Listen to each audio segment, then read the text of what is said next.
Hello friends, welcome to Gyanshila education. तो दोस्तों, एक बहुत ही अच्छी खबर आप लोगों के लिए है। एसएससी काफ़ी हरकत में है, काफ़ी काम कर रहा है। जैसे मैं आपको पहले भी बताया था कि बैक टू बैक जो पुराने पेंडिंग काम थे एसएससी वो ख़त्म करता चला जा रहा है, पुराने रिजल्ट्स निकाल रहा है। और रिसेंटली एसएससी ने मतलब कि रीजनल वेबसाइट पे आना शुरू हुआ है जो एसएससी सीएचएसएल 2018 का जो फाइनली डॉक्यूमेंट वेरिफिकेशन होना है उसके लिए डेट्स आ चुकी है। तो हाल फिलहाल जो नोटिस आया है वो एसएससी की रीजनल वेबसाइट जो है ईस्टर्न रीजन की वहाँ पर आया है। जैसे कि आपको पता ही होगा कि जो डॉक्यूमेंट वेरिफिकेशन का काम है वो केवल रीजनल ऑफिसेस में ही होता है। ठीक है, जिस भी रीजन से आपने अप्लाई किया है उसी रीजन के रीजनल वेबसाइट पे ही आपका डॉक्यूमेंट वेरिफिकेशन से रिलेटेड इन्फॉर्मेशन आपको मिलेगी। आप देख सकते हो जो ईस्टर्न रीजन का ऑफिस है कलकत्ता में, वहाँ पर इसका डॉक्यूमेंट वेरिफिकेशन के लिए नोटिस आ चुका है। 2 जुलाई से डॉक्यूमेंट वेरिफिकेशन का काम स्टार्ट हो जाएगा।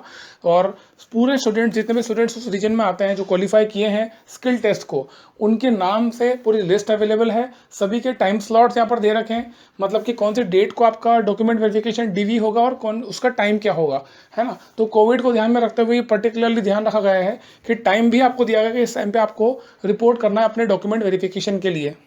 तो देखो ये जो है ना, ये एक्चुअली आपको सिर्फ केवल लिस्ट मिल रही है, आपका नाम और आप अपना डेट और टाइम देख सकते हो, ताकि आपको अगर कोई टिकट बुक करनी है या कोई अरेंजमेंट करना हो ट्रांसपोर्टेशन का तो वो आप कर सकते हो। हालांकि आप इसी की वेबसाइट पे आपको पर्सनली कॉल लेटर भी आएगा, मतलब कि आपके लिए आपका कॉल लेटर होगा जिसमें आपको ये टाइम डेट हर चीज़ लिखी होगी।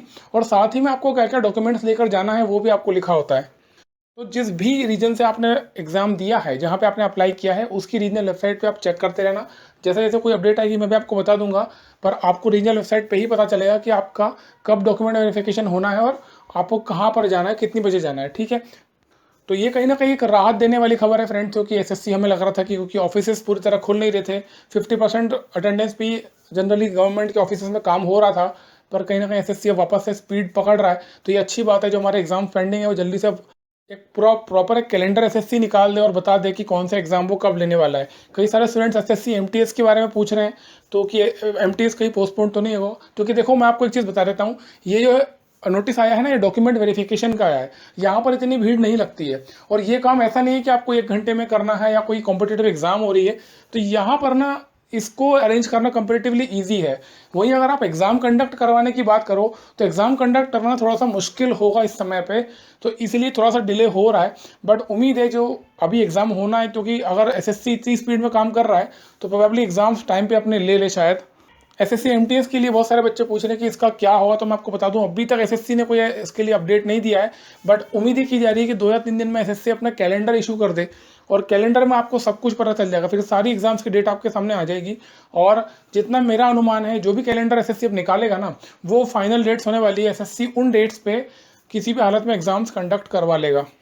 अगर हम सी एच एस एल 2020 वाली और सी जी एल 2020 की अगर एग्ज़ाम की बात करें, तो मैं आपको बता दूं दोनों में से सी एच एस एल पहले होगा, क्योंकि सी एच एस एल आधा हुआ है और आधा एग्ज़ाम होना बाकी, मतलब कि 2-3 डेट्स का ही एग्ज़ाम हुआ था, बाकी बहुत सारे कैंडिडेट्स का एग्ज़ाम होना भी वो बाकी है।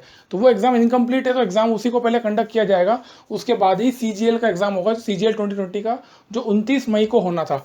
तो सीजीएल के बारे में आपको कई बार पहले भी कह चुका हूँ कि 15 अगस्त के पहले पहले किसी भी हालत में सीजीएल का एग्ज़ाम नहीं होने वाला। तो ये जो प्रेडिक्शन है मेरा, ये पूरा एनालिसिस मैं आपको बता चुका हूँ कि किस बेसिस पे मैं आपको ये बात बोल रहा हूँ। तो इसको आप भरोसा कर सकते हो और इसके अकॉर्डिंग अपनी प्रिपरेशन आप चालू रखो, करते रहो। समय आपको मिला है काफ़ी पढ़ने का, तो उसको यूटिलाइज करो और अपनी सारी वीकनेस को ख़त्म करो, ताकि एक अच्छा स्कोर आप एग्जाम में ला सको। और जो लोग सीजीएल 2020 की तैयारी कर रहे हैं, अगर वो जेएसओ वाली पोस्ट के लिए एलिजिबल हैं, तो पूरा कंप्लीट सर्टिफिकेट आपको मिल जाएगा। डिस्क्रिप्शन में लिंक दे रहा हूँ, या फिर आप गूगल पे जाएंगे ज्ञानचना.co.in लिखेंगे, वहाँ पर आपको स्टैटिस्टिक्स का पूरा स्टडी मटेरियल मिल जाएगा। इस पोस्ट के बारे में या इस कोर्स के बारे में आपको कुछ भी पूछना हो तो वहीं पर वेबसाइट पे आपको एक व्हाट्सएप नंबर मिलेगा, उस व्हाट्सएप नंबर पर जाकर के आप कोई भी क्वेरी आप पूछ सकते हो। बस मैं फ्रेंड्स आपसे यही कहूँगा कि यार, अगर आप इस पोस्ट के लिए एलिजिबल हो तो इसके लिए तैयारी ज़रूर करना हो। आप इस स्टडी मटेरियल को रेफर करो या कहीं से भी करो, या आपके पास में कोई बुक हो तो उससे आप पढ़ाई कर लो, बट आप स्टैटिस्टिक्स की तैयारी बहुत अच्छे से करना। बिकॉज ये जो एग्ज़ाम हो रहा है सीजीएल का, अब पता नहीं दूसरा सीजीएल कब होने वाला है, और ये गोल्डन अपॉर्चुनिटी, इस बार वैकेंसी भी काफ़ी अच्छी आने वाली है। तो अगर आप अच्छे से मेहनत करते हो, अच्छी तैयारी करते हो, स्टैट्स में अच्छा स्कोर कर लेते हो और आपका ओवरऑल स्कोर अच्छा आता है, तो आपको ये जेएसओ की पोस्ट मिल सकती है। और ये काफ़ी अच्छी पोस्ट है, 4200 ग्रेड पे की पोस्ट है, 50,000 के आसपास आपकी सैलरी होती है। और कहीं ना कहीं आप देख चुके हो फ्रेंड्स कि इस समय में ऐसी हालत है कि जहाँ पर करोड़ों की संख्या में प्राइवेट नौकरियां गई हैं, और केवल गवर्नमेंट जॉब एक ऐसी जो काफ़ी सिक्योर थी पूरे कोविड में, ठीक है। तो इसकी वैल्यू आप समझो, अगर आप एलिजिबल हो जेएसओ वाली पोस्ट के लिए तो ज़रूर इसकी तैयारी करना, अच्छे से मेहनत करना। अभी समय बहुत अच्छा है पढ़ने का, क्योंकि आपके पास में समय है। पॉसिबिलिटी है कि जब भी टीयर 1 होगा सीजीएल का, उसके बाद में टीयर 2 जब भी एसएससी लेगा, तो उसके बीच में गैप बहुत कम रखने वाला है, क्योंकि ऑलरेडी एग्जाम बहुत ज़्यादा डिले हो चुका है। तो ऐसा मत करना कि टीयर 1 खत्म हो रहा है, उसके बाद लिस्ट आ रही है, आपका कट ऑफ आया जेएसओ का, उसके बाद में आप तैयारी कर रहे हो उस पेपर की, क्योंकि उस समय पढ़ना, किसी भी पेपर को नए तरीके से पढ़ना बहुत मुश्किल होगा। अभी से अगर पेपर तैयार कर लोगे तो कहीं ना कहीं आपको ये उस समय काफ़ी ईजी हो जाएगा, और केवल रिविजन आपको करना होगा। तो आप लोगों से यही कहना है कि आप अलर्ट हो जाओ, तेज अपनी पढ़ाई तेज कर दो। एसएससी जाग चुका है, एसएससी बहुत तेज़ी से काम कर रहा है। बहुत ही जल्दी एसएससी, एमटीएस, सीजीएल, सीएचएसएल और जितने भी पेंडिंग एग्जाम एसएससी के हैं उसके लिए कैलेंडर आने वाला है। जब भी कैलेंडर आएगा मैं आपको बता दूंगा, बट जो भी कैलेंडर आएगा ना वो फाइनल कैलेंडर होने वाला है, इसीलिए एसएससी डिले कर रहा है शायद।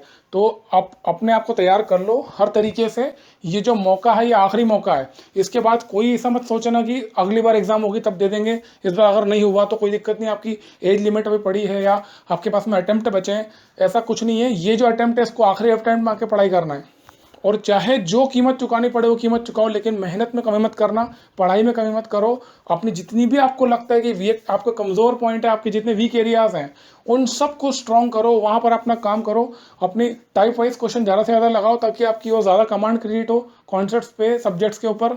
और मेरे एक बात ध्यान रखना फ्रेंड्स, आपको अगर ये एग्जाम अच्छे नंबर से कोई चीज़ क्रैक करवा सकती है तो केवल और केवल आपका डेडिकेशन और आपका हार्ड वर्क, इसके अलावा कोई कुछ नहीं करने वाला। मैं आपको कई बार कह चुका हूँ, आप कहीं से भी कुछ भी कर लो, कितनी भी कोचिंग कर लो, कितना भी गाइडेंस ले लो, अल्टीमेटली 90 to 95% आपका परसेवरेंस, आपकी प्रैक्टिस, आपकी मेहनत ही काम आती है, ठीक है। तो मेहनत में कमी मत रखना। समय अब आ चुका है, जल्दी से अपने आप को डिसिप्लिन कर लो, अपना एक प्रॉपर शेड्यूल बनाओ, रूटीन बनाओ, उस रूटीन के अकॉर्डिंग काम करने की कोशिश करो, क्योंकि समय को अच्छी तरह से यूटिलाइज करना सबसे इंपॉर्टेंट टास्क है यहाँ पर। कम समय में आप कैसे ज़्यादा आउटपुट निकाल सकते हो ये देखो। अपना एक शेड्यूल आपका होना चाहिए, आपको सुबह से लेकर शाम तक क्या क्या आपके टारगेट्स हैं, उन टारगेट्स को आपको किस लेवल तक ख़त्म करना है। और इसके अलावा मैंने फ्री पीडीएफ दिए थे, 5 टॉप 5 मॉक टेस्ट थे एसएससी के, जो सीजीएल का टीयर 1 होता है, सीएचएसएल का टीयर 1 होता है, उसमें जो रीजनिंग आता है, तो रीजनिंग जो होता है ना वो काफ़ी हद तक स्टैटिक पोर्शन है, मतलब कि उसमें ज़्यादा वेरिएशन नहीं आता है। तो मैंने ना 5 मॉक टेस्ट दिए थे, फ्री मॉक टेस्ट है, पीडीएफ अवेलेबल है, और डिस्क्रिप्शन में लिंक दे रहा हूँ, वहाँ से आकर आप डाउनलोड कर लो। ये 50-50 क्वेश्चन के सेट हैं, टोटल 250 क्वेश्चन है, लेकिन वो क्वेश्चन बहुत ही रेलेवेंट है। इसमें आपको पीडीएफ भी मिलेगा, क्वेश्चंस का क्वेश्चन पेपर भी मिलेगा, और इसका सॉल्यूशन भी मिलेगा। तो अगर आपने इसको डाउनलोड नहीं किया तो जा करके डाउनलोड कर लो। ये बहुत रेलेवेंट क्वेश्चन हैं, और जितने ही सवाल हैं 250 सवाल, यहाँ पर आपका एसएससी का रीजनिंग पूरा खत्म हो जाएगा। मतलब एसएससी का अगर रीजनिंग आप पढ़ रहे हो तो इन सवालों के बाहर आपके क्वेश्चंस नहीं आएंगे। तो अगर आपने नहीं लिया है तो वो बहुत ही अच्छे टेस्ट हैं, जा करके डाउनलोड कर लो, टोटली फ्री है। डिस्क्रिप्शन में मैं लिंक दे रखा है, वहाँ पर जाकर आप डाउनलोड कर लो एसएससी रीजनिंग के 5 प्रैक्टिस सेट्स, या फिर आप ज्ञानशाला.com पर जाओ, वहाँ पर लेटेस्ट अपडेट्स में आप टैब में जाओगे, वहाँ पर भी आपको ये मिल जाएगा, ठीक है। तो उम्मीद करता हूँ ये वीडियो आपको फ्रूटफुल लगा होगा। कुछ भी इंपॉर्टेंट अपडेट होगी तो तुरंत मैं आपके लिए वीडियो बना दूंगा। तब तक के लिए पढ़ते रहो, मेहनत करते रहो। All the best, thank you so much.